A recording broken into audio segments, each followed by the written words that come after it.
Hey, this video about to go cray. It's your boy FTC Tate. Let me know if y'all like that intro, by the way. Back with another banger, man. See, the roommate animated by Llama Arts. Now, I don't already reacted to a Llama Arts before. Decided to react to another one. This is old, February 27th, 2020. This is a very real video. But make sure you like and subscribe. Let's go ahead, full screen this. Let's get into it. This video is sponsored by Turn me NordVPN. up. More details at the end. Let me turn me up. Alright, now we lit. Looking for a new roommate is always a daunting task. Even though you interview and take the time to get to know that person, you don't truly find out who they are until you start living with them. I had begun searching for a roommate after I decided to leave my current residency. I was contacted a couple of hours after placing an ad on the Facebook Marketplace. The message read, Hey Chris, I'll be moving out of my current apartment this August and I'm looking to room with someone new, as my roommates are moving to California this year. I'm 27 and I'm currently going to school. When I'm not at school, I enjoy hiking and watching movies. I also apprentice at a taxidermy shop on the days I don't have class. Hope that's not weird. It's always been a fun hobby of mine. Anyway, I'm looking forward to hearing back from you. Have a great day, Lunaire. My first and most obvious reaction after reading the message was to check her profile. She was of medium height, had long, messy blonde hair and green eyes. In her profile picture, I saw her standing with a man and a woman shoulder to shoulder. They each adorned goofy grins and held up peace signs. Under the photo, the caption read, "Love my roommates." I smiled to myself and decided to send her a message back. The sun beat down on us as we hoisted various objects to the second floor of our new apartment.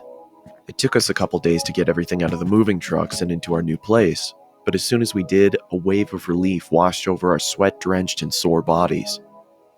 After a couple more hours of rearranging, we each grabbed a beer from the fridge and sat on the porch. We reminisced about old 90s cartoons and what video games we obsessed over as kids, and as the sun started to set, I truly felt relaxed and confident that things were going to work out. A week later, I started a new job for a construction company that was owned by a good friend of mine. As I was getting ready, I heard the front door swing open. I walked into the living room to see Lunaire and her friend David sliding in a large box. "What you got there?" I asked. Through a strained grunt, she replied, I bought a freezer to store some of the animals I'm planning on using in my taxidermy work. I hope that's alright. I was obviously hesitant at first, as there was no mention of this happening in the first place, but I eventually accepted and returned to my room to continue getting ready for work.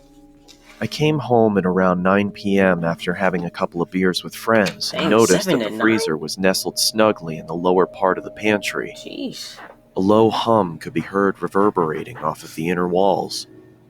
I was curious to see what was inside, but didn't want to intrude on Lunaire's business, so I went into my room and changed into more comfortable clothing. After changing, I came back out into the kitchen and started making a sandwich. I opened the fridge and grabbed what I needed. As I turned around, I stubbed my toe on the edge of the island countertop and let out a long, exasperated grunt. Through my frustration, I slammed the fridge door shut and checked my toe to see if there was any bleeding. As I raised my head back up, I was greeted by a shadowy figure. Lunaire was standing in the doorway leading to her room. The darkness behind her almost seemed to envelop her. Is everything okay? She said in a deadpan tone. "Shit, yeah, I'm sorry. I just slammed my toe into the corner of the countertop as I was making a sandwich. I hope I didn't wake you," It's fine. she said in the same deflated tone as before.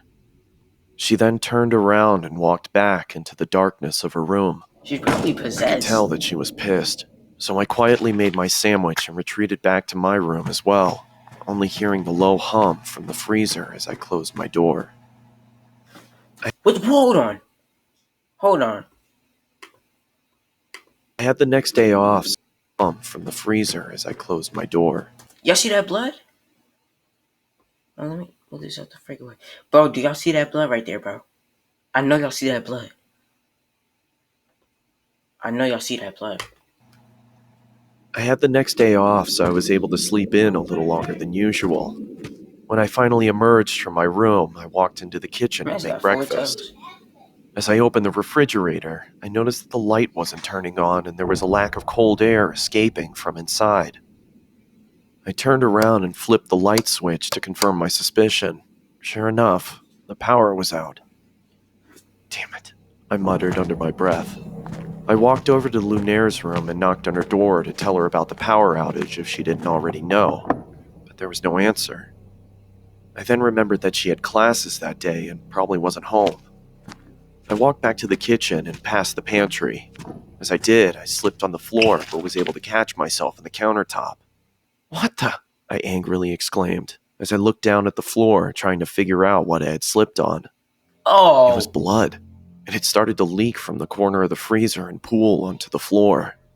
I quickly tried to open the freezer to find out the cause of the viscous liquid, but then I noticed that it had a padlock attached to it. I don't remember seeing that before. I ran out to my car and grabbed my toolbox from the back seat. I approached the freezer and set my tools down on the nearby countertop. I then pulled out a small pair of bolt cutters and snapped through the ooh, metal of the padlock. It fell to the thank you. ground with a large thud. I creaked open the top of the freezer and was greeted with a putrid stench that permeated my nostrils.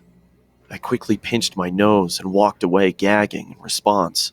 I guess I should have realized that was going to happen, I muttered to myself in between gags.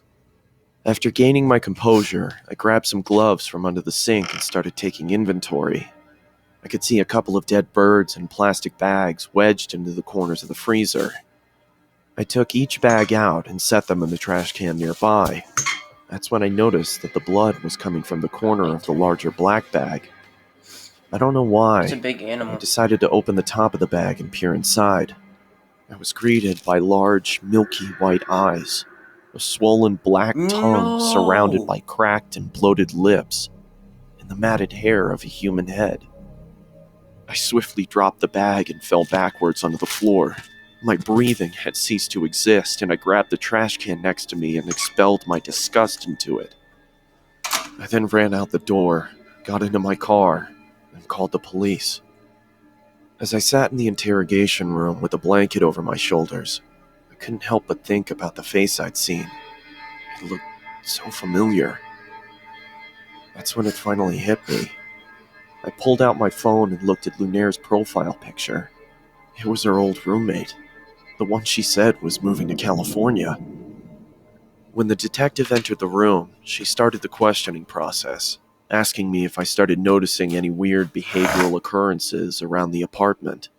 Yeah, I stubbed my toe the other day and she creepily stood in the doorway. It seemed like she was pissed, but for some reason I had a strange feeling like she was concerned about something. That's when I connected the dots. She didn't come out into the kitchen because she heard me stub my toe. She came out into the kitchen because she thought I slammed the freezer instead of the fridge. A cold sweat started to form on my forehead as my surroundings became blurred. I could hear a low whine slowly starting to cover up the words of concern from the detective. As my vision started to clear, I could see another officer enter the room and whisper something into her ear as he handed her a piece of paper. "Do you have somewhere you could stay at?" she asked. I mean, I was planning on staying with my parents. They live about 30 minutes outside of town. Okay, she paused. Listen, I don't want to worry you, but we found this picture inside of your apartment. She slid the piece of paper across the table, and I immediately felt like someone kicked me in the chest. The head of Lunaire's other roommate sat on the chair. In the background, scrawled on the wall in blood, read, "Love my roommates. All of them." Yo.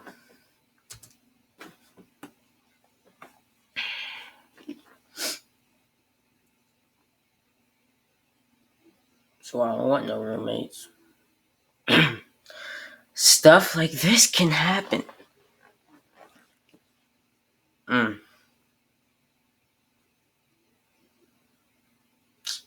Wow. That's crazy. I don't even know what to say, y'all. To be honest, that's just wild.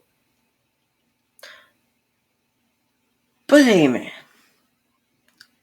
If y'all want 2, 3, 4, 5, 6, 7, 8 more uploads, drop a like on that like button. You know what I'm saying? Show your boy some love coming back to the tubes of the U. And we out this day.